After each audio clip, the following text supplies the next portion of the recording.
Welcome to our deep dive into Awaken the Giant Within Oh, yeah.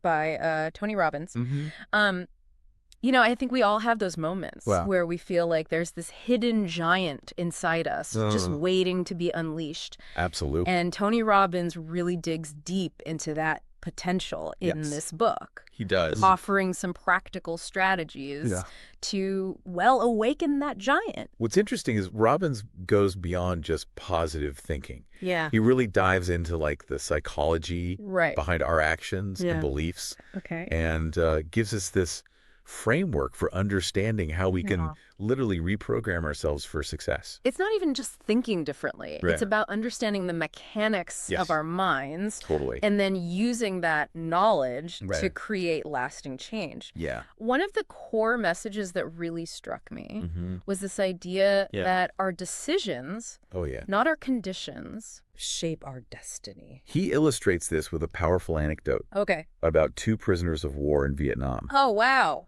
Both endured horrific conditions. Right. But one chose suicide, Oh, gosh. while the other, Captain Gerald Coffey, Okay. found strength in his beliefs, Right. even using the experience to fuel his personal growth. Wow.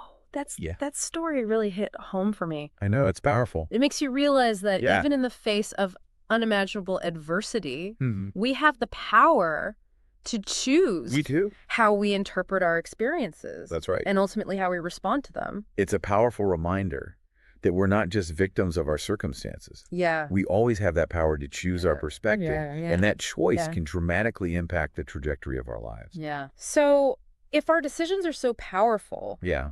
what is it that often holds us back That's from all. making the choices that could truly empower us? Yeah. Robbins dives deep into this concept of learned helplessness. Oh, yeah. This is where it gets really interesting. Yeah. Learned helplessness Yeah. is basically a state of mind Okay. where we believe we're powerless Right. to change our situation. Mm-hmm.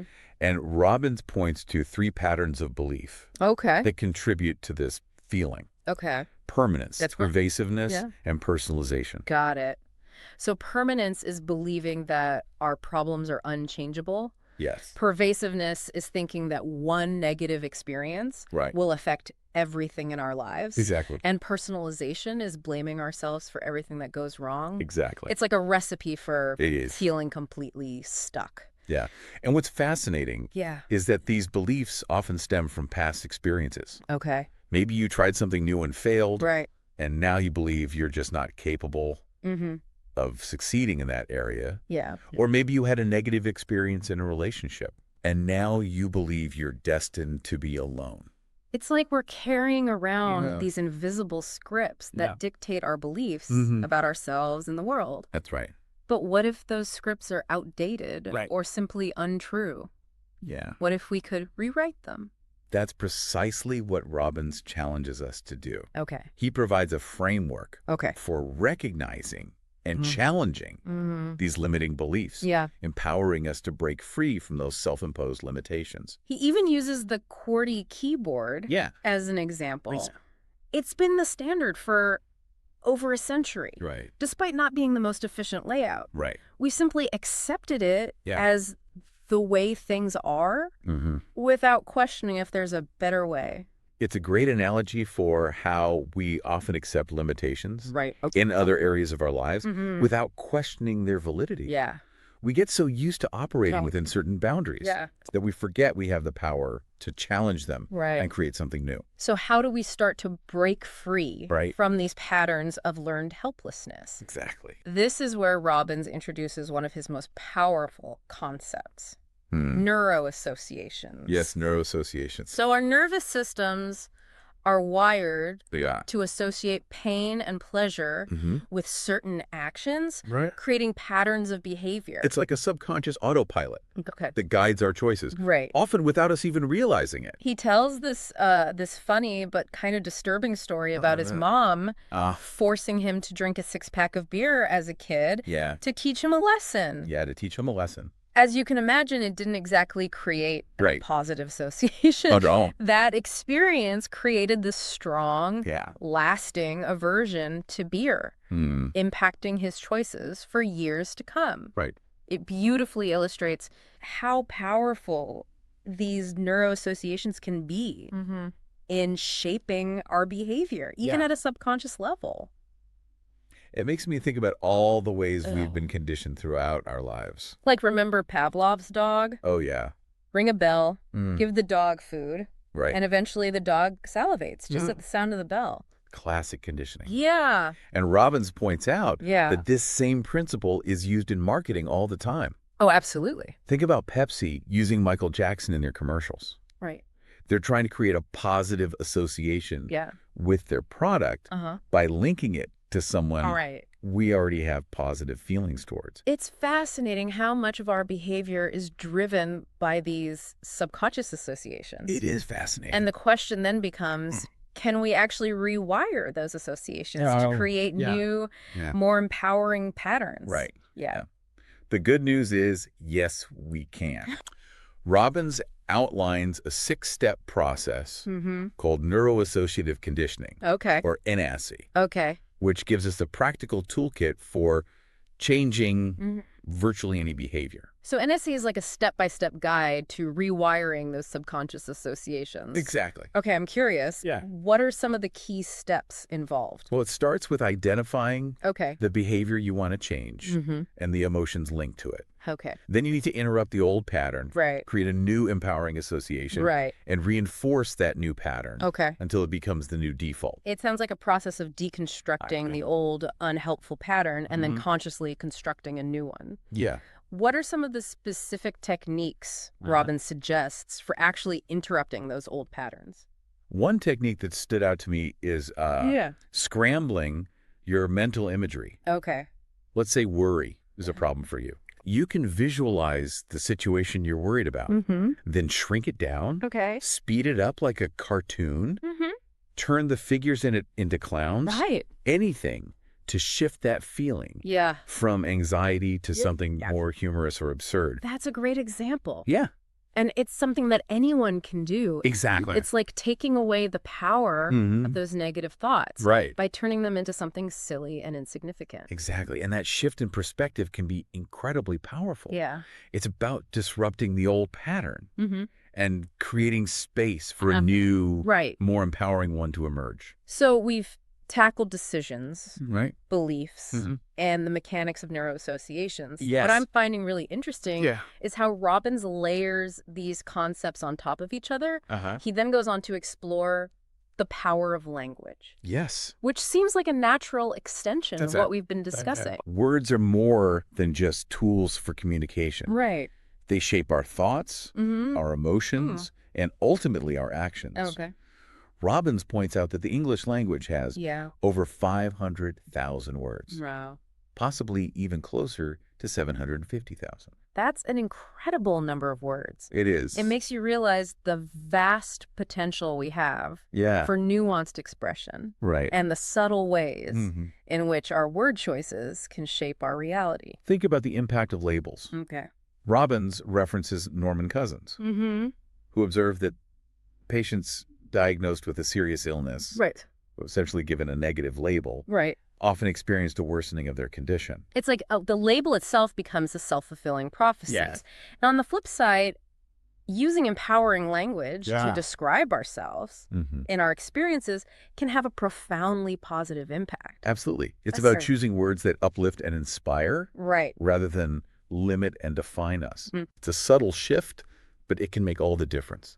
And speaking of subtle shifts, Robbins also delves into this fascinating world of metaphors, those symbolic comparisons that shape our worldview. He uses the example of Martin and Janet Sheen, who view humanity as one giant family.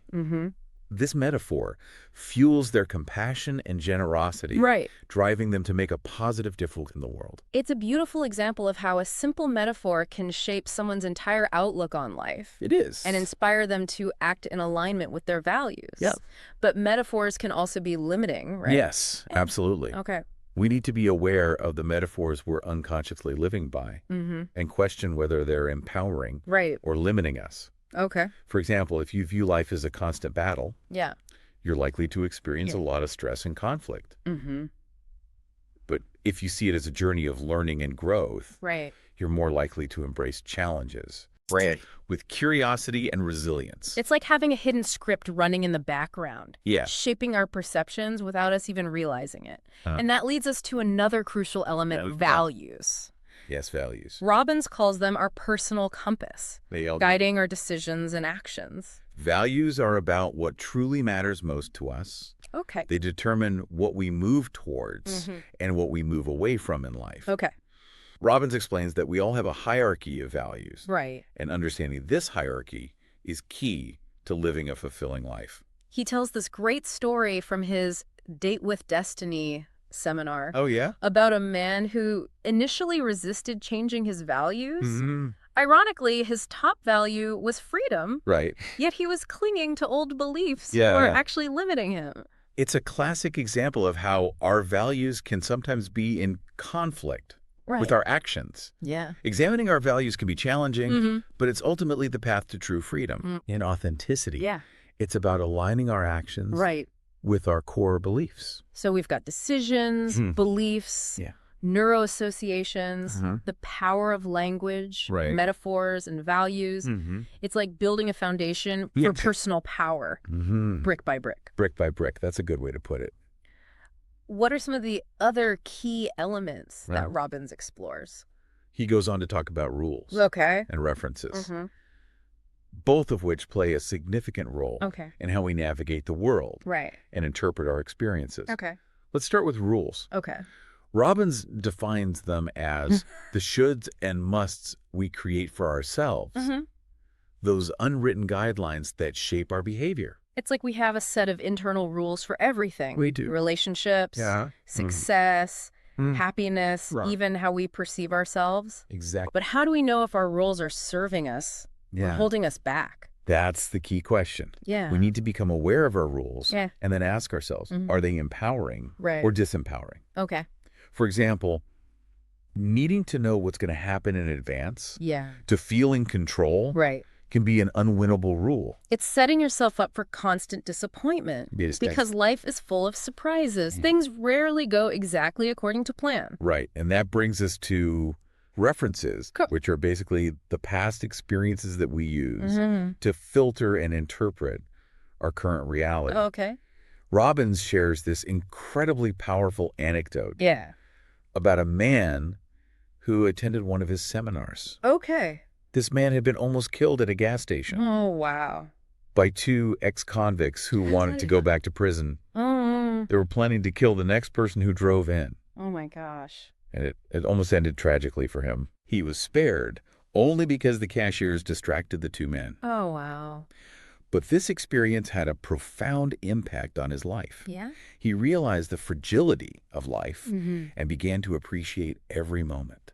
It's amazing how the same reference experience can be interpreted in such different ways. It is. Some people might have become fearful and withdrawn after such an experience, but this man used it as a springboard for personal growth. It's all about the meaning we attach to our experiences, not the experiences themselves. It reminds us of the power we have to reframe our past and choose how we want to move forward.